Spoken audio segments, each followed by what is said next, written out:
So sa ating National Bureau of Investigation Director Melvin Matibag ho, lahat ho ng bumubuo ng NBI at CIC sa ating mga kaibigan sa media, sa mga kaagapay natin na walang sawang sumusuporta ho sa ating mga layunin, magandang umaga ho sa ating lahat. Nasa kalahati na po ho tayo ng taon, ngunit naging maaksyon na ang mga naging kaganapan sa bansa na siya ring sumasalamin sa mga nangyayari sa ating digital space. Mula sa mga dati nating nababalitaang kaso ng simpleng pambubudol, nag-evolve na ho sila. At iba't iba ang naang nyo ng cybercrime tulad ng phishing, spoofing, consumer fraud, love scams, at marami pa hong iba. Dumating na ho tayo sa punto kung saan parte na ng ating pang-araw-araw na pamumuhay ang pagiging mapanuri at alerto. Hindi lamang sa krimen nagaganap sa kalsada, kundi maging sa internet. Masaya ho kami sa CICC kasama ang iba pang law enforcement agencies na makita na mas marami ng Pilipino ang natututo kung paano umiwas at tumugon sa online crime. Pero hindi ito dahilan para maging kampante ho ang ating pamahalaan. Kaya kahit marami na rin tayong nagawa sa laban na ito, inaamin natin na marami pa ring hamon na kailangan tugunan upang tuluyang mapigilan ang mga masasamang loob na patuloy na umaabuso sa teknolohiya. Ika nga, malayo na pero malayo pa rin.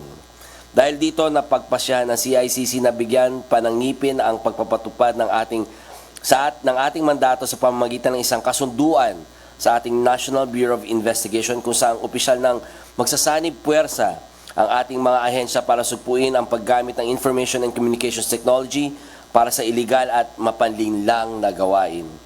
Sa ilalim ng kasunduang ito, magtutulungan po ang CICC at NBI sa pagsugpo ng illegal online activities sa pamamagitan ng pagbabahagi ng informasyon, expertise at resources bilang suporta sa mga operasyon at investigasyon at iba pang hakbang laban sa cybercrime.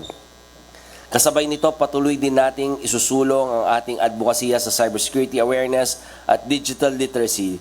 Layunin nating palawakin pa ang kaalaman at hasain ang kakayahan ng bawat Pilipino upang maging handa sa mga banta at hamon na kakaakibat ng mas advanced na digital infrastructure ng ating bansa. Ngunit magiging mas epektibo ang lahat ng ating pagsisikap kung sasabayan ito ng kooperasyon ng ating mga mamamayan.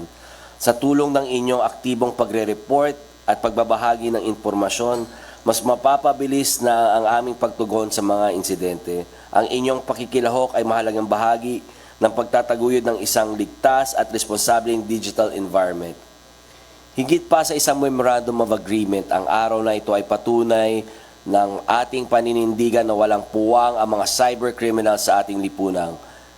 Ang partnership na ito sa pagitan ng CICC at ng NBI ay isang mahalagang hakbang upang mas mapalakas ang ating kakayahan na habulin, panagutin at pigilan ang mga gumagamit ng teknolohiya para manloko, mang-abuso at manamantala sa kapwa. Sa patuloy na pagkakaisa, pagtutulungan, pagbabantay nating lahat, makakamit rin natin ang isang mas ligtas, mas matatag na cyberspace para sa bawat Pilipino. Maraming salamat po. Good morning po. Bago po natin tawagin si Atty. Matibag para sa kanyang mensahe, we would like to acknowledge the presence of our Deputy Director for Administration, Atty. Jose Justo Yap. Magandang umaga po, sir. Director Matibag, sir. Magandang umaga sa inyong lahat at kamusta naman kayo? Dapat lagi nagkakamusta. Una-una sa aking bisita, Aboy lang po.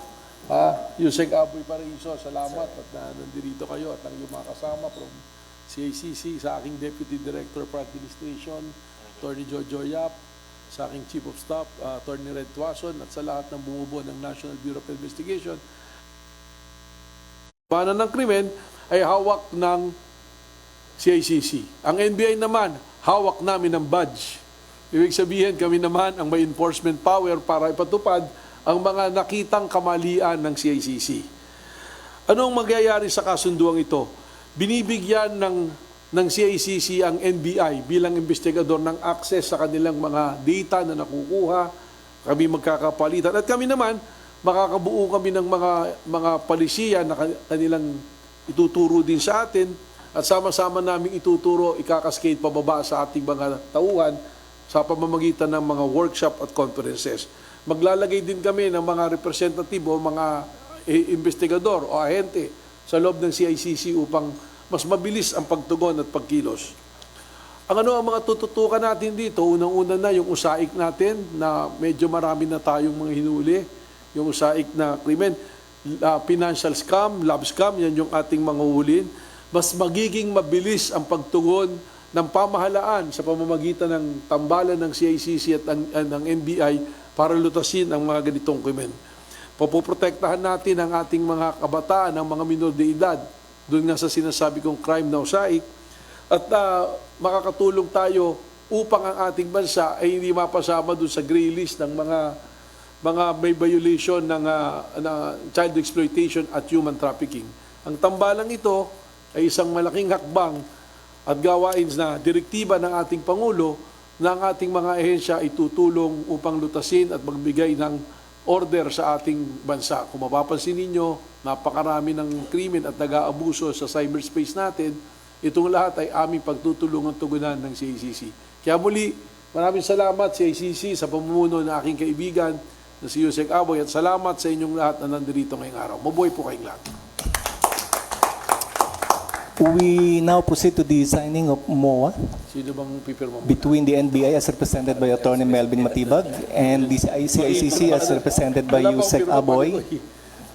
And joining us are witnesses to this undertaking, Attorney Red Tuazon and Attorney Paulo Uliada. Nakapirma na si Red WC. Ayaw sumali sa atin.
Siguro bago tayo pumunta sa roundtable discussion, ngayon tayo magkaroon ng photo ops. Pakitaas lang po mga boss.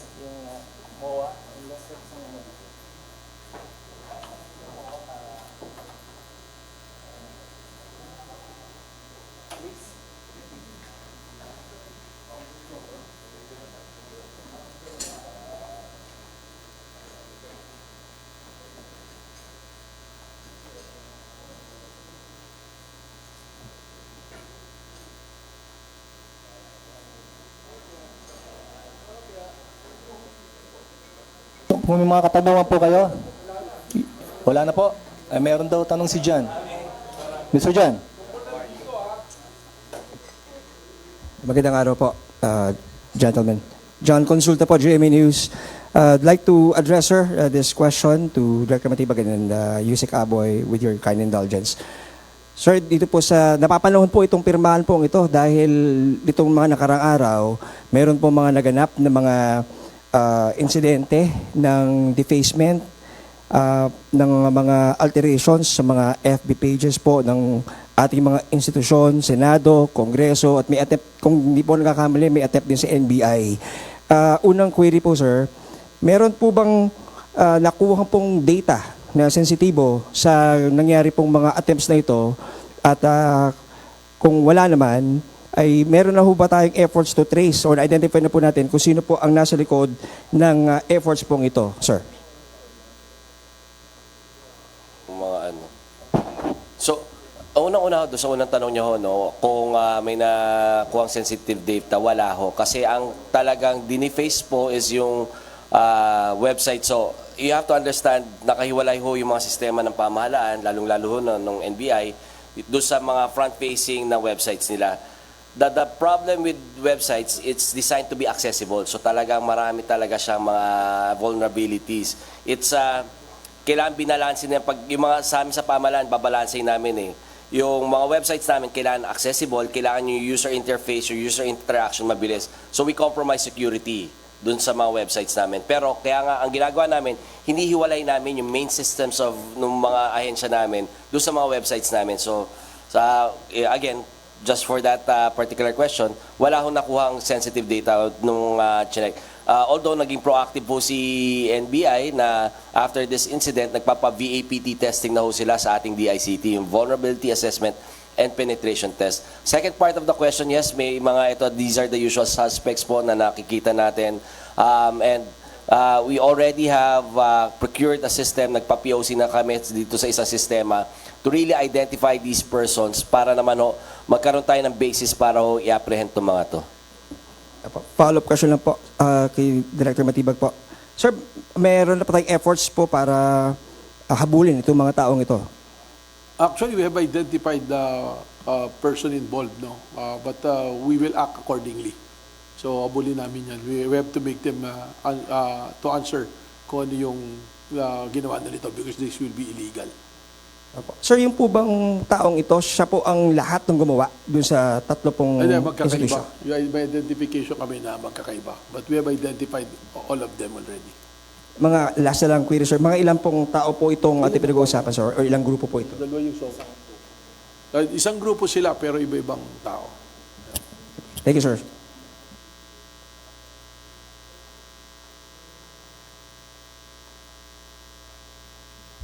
Morning, sir. Zian Ambrosio from ABS-CBN. Director first, opo, kung okay lang po, makiki-update po kami dun sa case ni Matibag, kung na-extract na po ba yung dun sa cellphone po. Ay, sorry. Mabanta. Sorry. Kay Franco Mabanta, sir. Opo. Well, we have a return of warrant, cyber warrant to the court. So, hindi pa natin siya na-access but the court will make an order because yung warrant niyan, after 10 days, kailangan mag-report kami sa court kung meron na kami nakuha. So right now, we're still on that process. So, kay Yusek Aboy, sir, kasi di ba naalala niyo sa Amerika, yung FBI, nahirapan po sila ma-access yung iPhone because nahigpit yung encryption pagdating sa mga phones nila. Lalo na dito sa mga case, hindi ko po alam kung totoo na high-tech po yung mga cellphone ni Mabanta. Paano po ba yung ganun, sir? Kahit hindi po on the technical side, just kung kaya po ba? So we now have that capabilities na kahit yung mga advanced phones natin, may mga conditions lang that have to be met. Even the most advanced phones, yung mga pinaka-latest na mga phones natin, kaya nating i-override at saka i-bypass yung mga security features niya to get to yung mga information na kailangan natin makuha. Again, gaya ho na siya sabi ni Director Melvin Matibag, na kailangan ho natin lawfully to secure a warrant before namin ho gawin yon. But in the meantime, there are certain protocols that we have to implement para naman ho hindi ma-compromise at saka hindi ma-violate yung Una, yung data, yung chain of custody. Second ho, yung kailangan ho makapag-secure muna tayo ng warrant before we can actually do any intervention do sa mga devices na yun. Thank you po. Sir, dun sa mga hindi lang nakakaintindi, on the technical side, di ba minsan po matagal yung paglabas ng warrant or paano po ba yung proseso nun, sir? Well, may proseso. Hindi naman ganun katagal, no? Once we apply a warrant at mayroon namang reason for the judge, kasi ano yan eh, it's a prerogative of the judge if they will issue a warrant. So normally, na-issue naman. So far, yung mga, naman namin, yung mga applications namin is, if not all, most of it na-issue naman eh. Even mga search warrant. Because the court understands that NBI is a law enforcement agency and yung effectiveness namin will be based also on the issuance of the warrant or the search warrant na ibibigay nila sa amin. Sir, medyo ibang topic po, pero about cybersecurity, sir. Yung sa Senate po ba, via cyber po ba, no? Via text yung threat nila nung Senate? Yung doon po, yung di ba nag-absent po? That's a product, the reported threat on the Senate is a product of an intelligence work. Sama-sama na yan, halo-halo na yan. Hindi lang text or by social media or cyber. Sama-sama yan. It's an intelligence work. Okay. So ano po ang action ng NBI for that issue, sir? We keep on monitoring. So far, yung threat naman is nagsisimmer down eh. Nakikita namin, babae. Kasi mukhang hindi nagiging successful. Ngayon, meron na namang panibambos silang ino-organize. So we have to continue monitoring it. There will always be an attempt. Pero yung pumasok na threat at that time when we were in the Senate to appear in the meeting of the Blue Ribbon, we know that is a serious threat na kailangan talagang magkaroon ng corresponding na action. Director, okay lang po ba tanungin? Kasi ang kumalat po doon, bomb threat, yung mga info lang. Ganun po ba? It's not a bomb threat. It's more of a security threat na pwedeng magkaroon ng isang malaking kaguluhan. Okay, sir. Thank you. Pwede pa po yun sa Ateneo. O mamaya na. Sige. Sige, sir. Sige, go ahead. Sige, sir. Sir, sige sa Ateneo, sir. Sige, sir. Sir, any update po since NBI na po nag-investigate dito sa Ateneo drowning case? Well, we might finish the investigation within the week. We want to finish it immediately so that we can make an immediate recommendation. Tapos na lang mag-issue ng statement yung resort owner, the local government also. And tomorrow we subpoena Coach Tab Baldwin and the players of Ateneo and some of the officials of Ateneo. So, Sir, sige yes, po. go ahead. Sir, speaking of Coach Tab, di ba lumabas po yung asawa niya, nag-air po ng statement niya. Ano po ang reaction niyo? Papatawag din po ba siya? No, we have to validate first kung siya talaga yon, what is the relationship.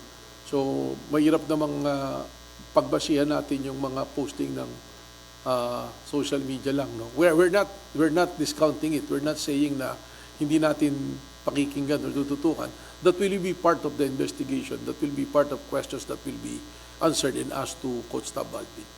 Sir, ito hindi na information gathering, parang more on negligence na ang tinututukan natin. Tama po ba? Hindi yun yung, wala pa tayong conclusion. We are still in the fact-finding. Tinitingnan pa natin kung saan talaga nanggaling at nagkulang. Of course, there are tourists na lumalabas. We will not say that we are going towards that direction, but we will go the direction where the evidence will lead us kung ano yung pananagutan dapat ng mga dapat managot at kung sino dapat yung mga managot. Thank you, sir. So, reserve nyo na yung questions yung mamaya, Meron pa naman tayo mamayang hapon. Okay na? That concludes our press con for the day. Meron pa ba?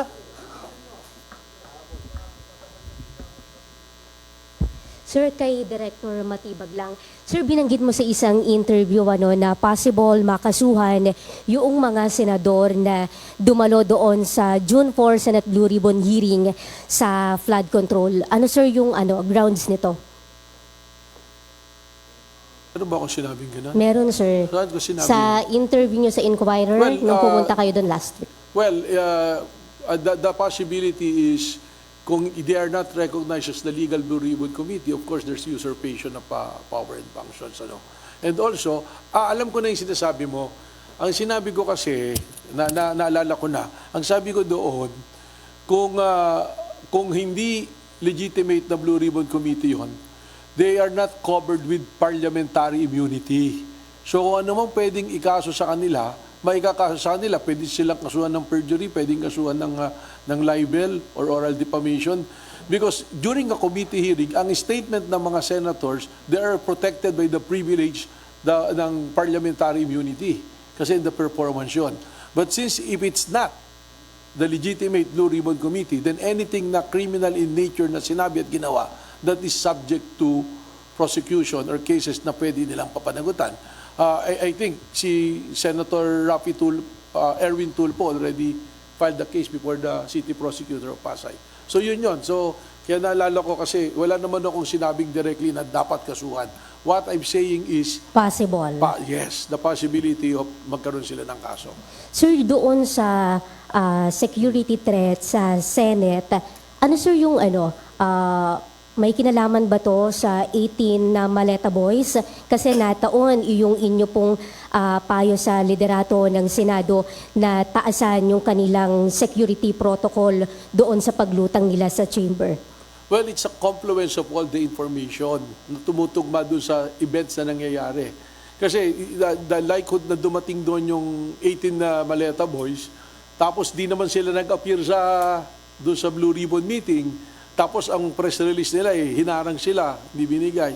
So it created some sort of confusion and that made amount to chaos. Alam natin, marami nagrarally ron sa labas Ang nakakarating ang report sa akin, while we are having the meeting of the Blue Ribbon, sunod-sunod na binabanggit yung pangalan ko dun sa mga nagrarally So those are, yung bang threat na yan, that is a combination of a lot of things. Sabi nga, it's a product of intelligence work. Hindi naman natin isang event lang yan or hinulaan lang It's a combination of the behavior. Kasama na dyan yung nangyari nung May 13 within the Senate premises. So, ganun yun. Doon pumasok yung intelligence report na yan. Sir, may binabanggit nyo may kinalaman, tama ba? Yung shooting incident nung May 13. So possible na may mga senators na involved dito? Well, sabi ko nga, yung babalikan mo yung May 13, hindi pa naman tapos din yung investigation dyan. But there are senators being tagged na maaring may kinalaman So the possibility na mayroon din kinalaman, dahil magulo na yung situation, tinitingnan natin lahat yan. Sir, anong motibo? Destabilization? Well, that is the clearest motivation that makikita natin Wala naman They're looking for a tipping point. Anong sinisigaw? Palitan yung presidente, palitan yung administrasyon, then magulo sa Senado. So that's why sabi ko nga again, I'll go back, combination ng lahat ng bagay ito Pero sir, papaano ba? Anong bago? Dahil ang destabilization naman, hindi na bago, hindi po ba? Well, the intelligence report, there are details that we cannot make it public That's why if you notice, during that hearing, nagpaalam ako, nalalapit ako rin sa mga senador. Hindi naman ako basta pumunta ron Because that is something that I cannot announce publicly. Sa maraming kadahilanan, pwedeng mag-create ng gulo lalo, ng pandemonium, ng chaos, baka magkaroon ng parehas doon nangyari nung May 13. And also, ayaw nating masunog yung mga intel reports na pumapasok sa atin.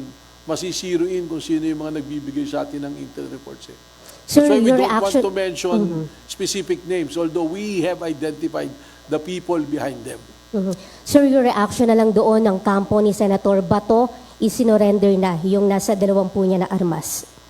20 armas, mabuti naman. Pero sana yung 117 isurrender lahat. Di ba? Okay.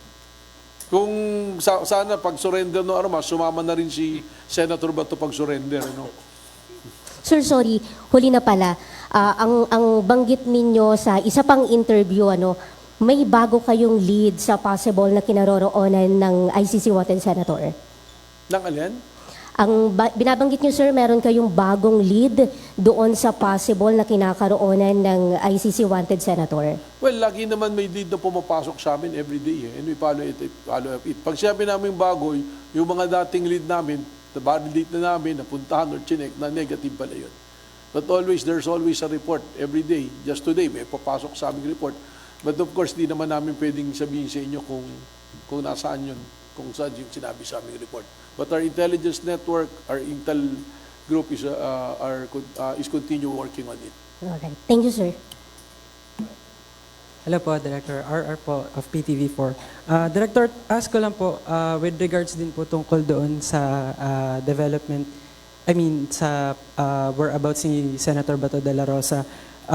Tinitingnan na po ba ng NBI kung maaaring isamon si Senator Robin Padilla with regards po dun sa pahayag niya na sinabi niya na hindi niya sasabihin kung alam niya yung kinaroroonan ni Senator Bato de la Rosa? Well, he will be probably summoned not on to ask the whereabouts of Senator Bato, but what happened on May 13. Yun yung mas kailangan tanong sa kanya kasi siya yung huling kasama. Pero yung whereabouts, hindi natin, kahit naman tanungin natin siya, kahit hindi niya sinabing hindi niya sasabihin, alam naman natin hindi niya sasabihin di ba? So for public officials, meron po ba tayong tinitingnan na something na with regards to obstruction of justice, kagaya po nun? I understand that CIDG already filed a case against Senator Robin Padilla. So meron na nakapile sa kanya na kaso na obstruction of justice. Last na lang po, Director. Sa legal standard po ng NBI, kailan po ba nagiging obstruction of justice yung hindi pagsasabi ng impormasyon tungkol sa isang pugante? Pag pumasok yung elements ng obstruction of justice under the revised penal code, because there are elements under the revised penal code. Hindi naman base sa aming assessment yan, but base sa mga pangyayari na kung ang elemento ng isang krimen pumasok. Just like any other crime, kahit anong krimen, yung elemento ng krimen ng ating tinitingnan para pumasok sa krimen. Okay, thank you po. Morning po, Director Gerald po ng DCXL News. Nabanggit nyo kanina yung ino-organize doon sa, kasi may banta last time doon sa Senado. Sinabi nyo may ino-organize na naman. Ano yung ino-organize na to? Well, let me be clear, no? Kasi baka nasasabi Senado lang. The threat is not only on the, in the Senate, no? Hindi lang sa Senado.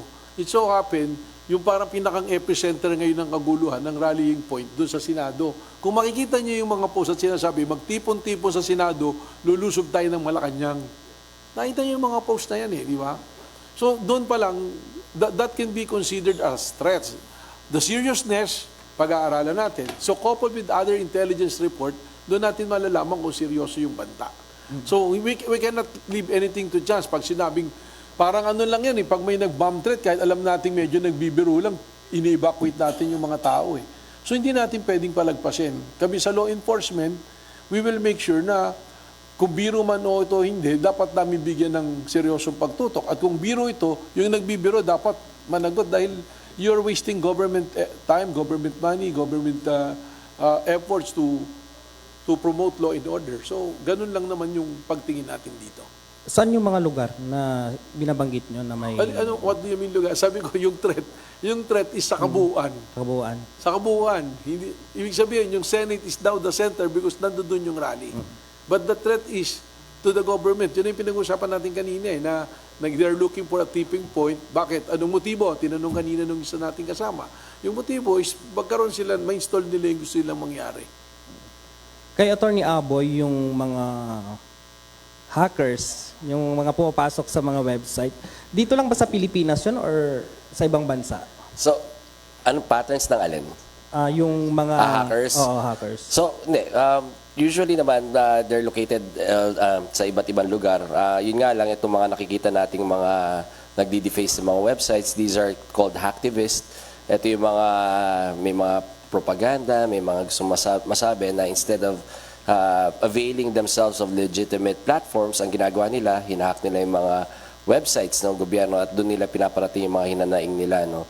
So pagdating naman sa ibang mga hackers, meron din tayong tinatawag na yung mga state-sponsored or yung tinatawag natin ng mga ransomware, kung saan yung mga, ang pakay nila is monetary gain or parang to disrupt government activities. So iba't iba ho yan So, yun. Okay po, thank you. Salamat po. Okay, we'll take one last question. Siguro? Ako, dalawa pa pala Sorry ito. po.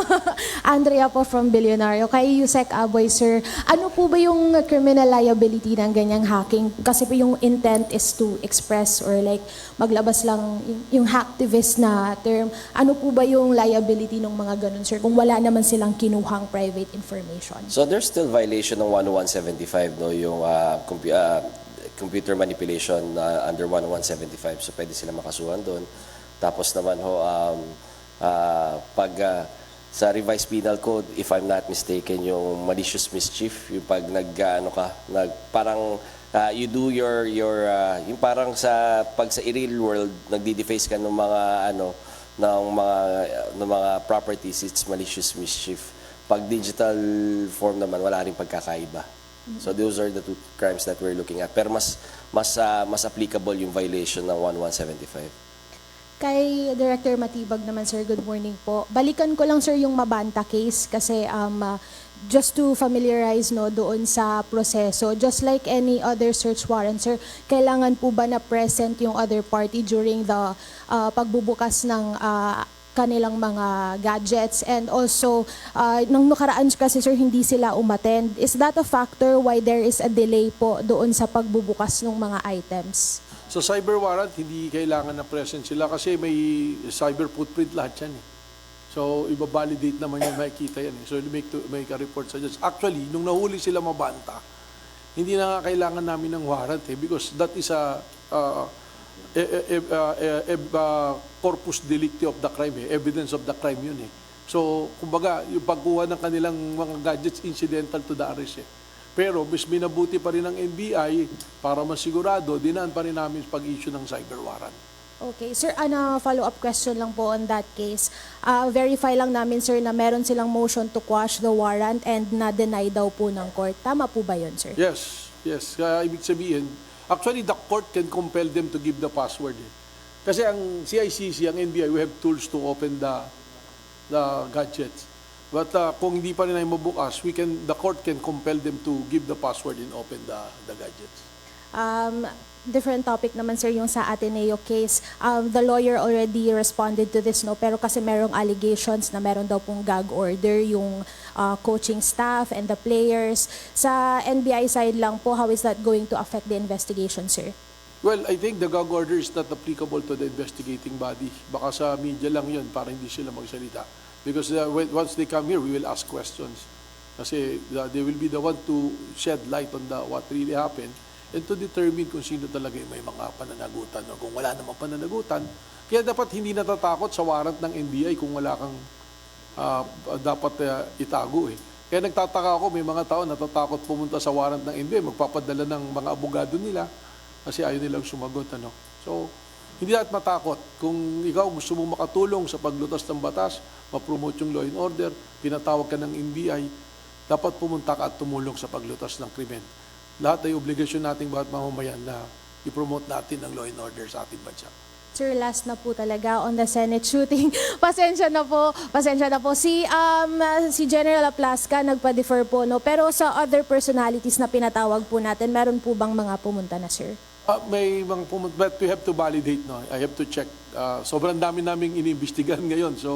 Pero we will give chance to General Aplasca. At least nagsabi siya na nagpapa-defer siya. So we'll invite him again.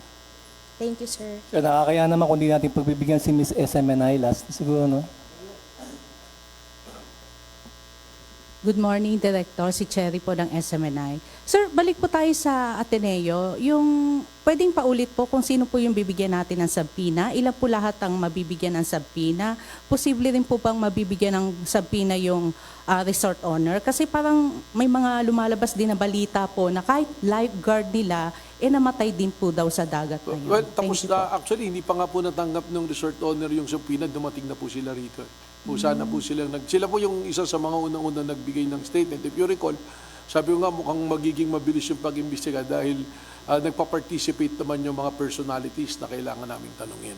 So bukas yung subpoena para kay Tab Badwin tsaka doon sa mega player, and we are also subpoena some of the agencies na may kinalaman sa ganito. We're hoping to finish the investigation by this week siguro. Sana. Tapos na yung autopsy report doon sa dalawa na nagawa na natin. So yung mga interview na lang doon sa mga possible witnesses. So bukas po mag-a-appear dalawa po ba ang mag-a-appear po bukas? I think more than kasi yung team mismo inimbitahan bukas. Yung resort owner po, kailan po sila nag-appear Last dito? kailan ba yun? Thursday. Noong Thursday po. So Nag-appear sa na po sila. part po ng Ateneo, ilan lahat po ang bigyan po natin ng Well, subpoena? I have to check the actual number, but rest assured that lahat po ng involved will be invited and subpoena to give their statement po. Thank you, Director. Thank you po. May pabols dyan. Last na ha. Sir, mabilis lang to. With regards to the Mabanta case, we were able to see, sir, some posts online ni Franco Mabanta. And apparently may mga binanggit siya mga tao po doon at mukhang mayroon din po siyang messaging na pinupush. How does the NBI respond to this, sir? Well, I don't want to give so much credibility para sa kay Franco Mabanta. Binanggit niya ako ron eh. Mahirap naman kasi yan dahil kami po nasa investigasyon. Dalawang bagay lang naman pag nahuli ka eh. Either ibigay mo yung depensa mo o sirain mo yung taong nag-aakusa sa'yo at humuli sa'yo. Hindi po ba? Ganun lang naman yon. But just to make a point, doon sa sinasabi niya na kinausap ko at sabi niya ibigay ko yung ulo ni CJ Hero, don't you think that's outrageous? Katawa-tawa yun. Dahil si CJ Hero, tauhan lang niya, siya yung ulo eh. Kung baga nahuli mo na yung ulo, habulin pa ba yung buntot? So yun lang yung masasabi ko dyan. Ano? At mas maganda siguro, instead na vlog sila ng vlog, gandaan nila yung depensa nila sa korte para mapatunayan kung wala silang sala. Thank you, sir. Okay, that concludes our press con for today. Maraming po salamat.